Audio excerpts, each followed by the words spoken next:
क्या आपके बच्चे को भी खांसी, जुकाम और बुखार है? क्या बार-बार दवाइयाँ देने से भी जुकाम और बुखार सही नहीं हो रहा? तो दोस्तों आज हम जानेंगे पेडियाट्रिक मेडिसिन्स के बारे में। पेडियाट्रिक मेडिसिन्स वो होती हैं जो किसी बच्चे को उसके बार-बार बीमार होने के दौरान दी जाती हैं, जिनको हम पेडियाट्रिक मेडिसिन्स बोल देते हैं। दोस्तों कई बार क्या हो जाता है कि अ, डॉक्टर की उपलब्धि ना होने के कारण कि भाई डॉक्टर अवेलेबिलिटी नहीं है डॉक्टर की आपके पास और आप कहीं फँसे हुए हैं।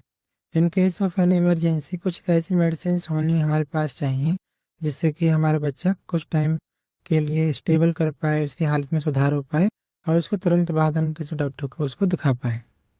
तो दोस्तों मैं आज आपको कुछ ऐसी मेडिसिन्स बताने वाला हूँ जिनसे आप अपना प्राइमरी ट्रीटमेंट घर पर ही दे सकते हैं विदाउट एनी प्रिस्क्रिप्शन।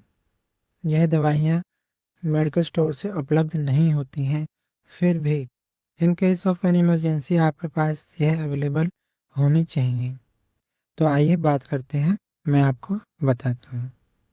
तो नमस्कार दोस्तों, आप देख रहे हैं आपका अपना YouTube channel made talk and live work by Brajesh. तो दोस्तों हम शुरू करते हैं। मैं आज आपको 4 दवाइयाँ ऐसी बताऊँगा जिससे कि आप अपने बच्चे को घर पर ही दवाई दे सकते हैं और उचित ज्ञान के आधार पर, उचित डोज के आधार पर आप अपने बच्चे को सही कर सकते हैं। तो सबसे पहली दवाई के बारे बारे में अगर हम बात करें तो दोस्तों सबसे पहली दवाई हम बात करेंगे ये है डोलोपार एमडीएस सिरप। डोलोपार एमडीएस सिरप क्या होती है? ये एक एंटी फीवर दवाइयाँ होती हैं, एंटीपायरेटिक जिनकी प्रॉपर्टी होती है, एनाल्जेसिक की प्रॉपर्टी इनकी होती है।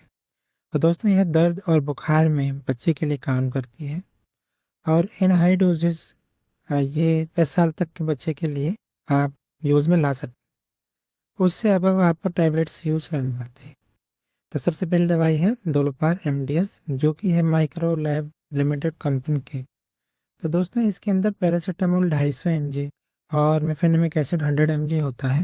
तो हम इसी के बारे में बात करेंगे कि इनकी डोज क्या होनी चाहिए। यदि बच्चा आपका 5 साल का है तो आप उसको सीधे 5 ml डोज दे सकते हैं। इनकेस बच्चा आपका 2 साल का है तो आप तो दोस्तों हम बात कर रहे थे इनकेस अगर आपका बच्चा 2.5 साल का है तो इसको हम 2.5 ml देंगे। 2.5 ml में यानी कि 125 mg पैरासीटामोल। तो दोस्तों हम बात कर रहे थे ऐसी दवाइयों के बारे में जो हम बच्चे के लिए यूज़ करते हैं इन केस जब हमारे पास डॉक्टर अवेलेबल नहीं है। तो दोस्तों दूसरे नंबर की दवाई मैं बताने वाला था। तो दूसरे नंबर की दवाई जो होती है वह होती है टॉरेक्स जूनियर कफ सिरप। अगर बच्चे को खांसी ड्राई कफ है तो आप उसको अपनी उसकी एज के अकॉर्डिंग डोज कैलकुलेट करके उसको दे सकते हैं, जो कि मैं डिस्क्रिप्शन में आपको दे दूंगा। डिस्क्रिप्शन के अंदर मैं आपको उसके डोजेस के बारे में बता दूंगा।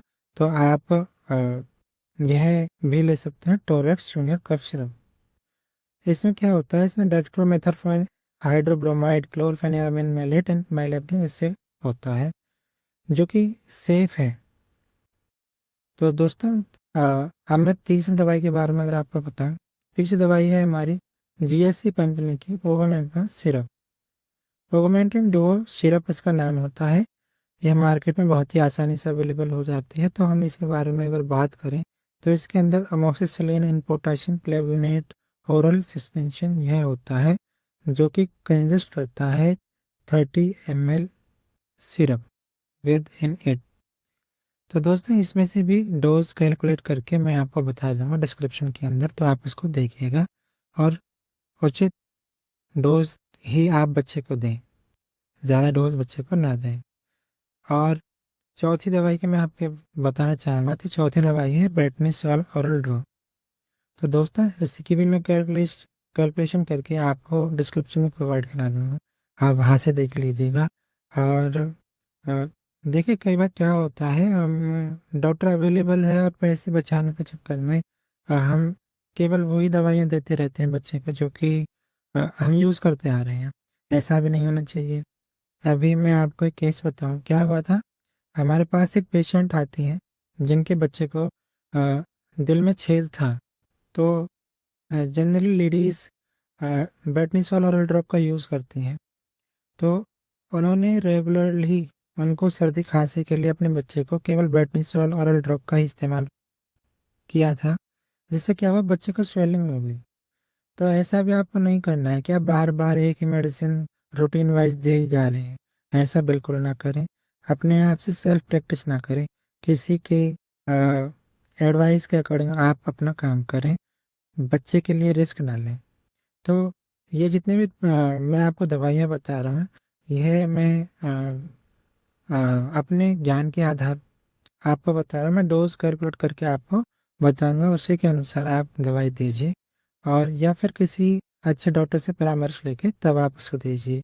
यह दवाइयाँ केवल उस समय के लिए हैं जब आप किसी इमरजेंसी में हो और इनकी अवेलेबिलिटी आपके पास हो घर पे।